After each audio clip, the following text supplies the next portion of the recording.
সাইডে বসতে হবে। জানলাটা দিয়ে দাও না, পর্দাটা দিয়ে দাও। হ্যাঁ হ্যাঁ হ্যাঁ না থাক ওইটুকুনি থাক না, অসুবিধা নেই।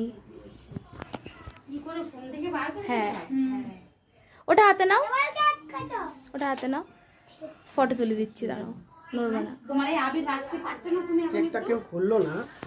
খোলো দেশলাই লাগবে। এসো তোমরা ভেতরে আসো, ভেতরে আসো, আসো ওর পাশে আসো, ছবি তুলে দেবো। আসো আসো না, আসো দিদি, এসো ভেতরে ডাক দাও, আসো ভেতরে বাবা, আসো আসো সুনিতা। দেখো আমার দেখো, আসো দাদা ভাই এখানে আসো, দাঁড়াও এখানটা রাখো। বাবা তুমি যাও মার কাছে গিয়ে বসো, যাও যাও বাবা, ও তো মাকে উইশ করো, যাও যাও জড়িয়ে দাও, যাও দাও আবিরটা দাও বাবা, আবিরটা একটু এখন নিতে, দেখি দেখি দেখি দেখি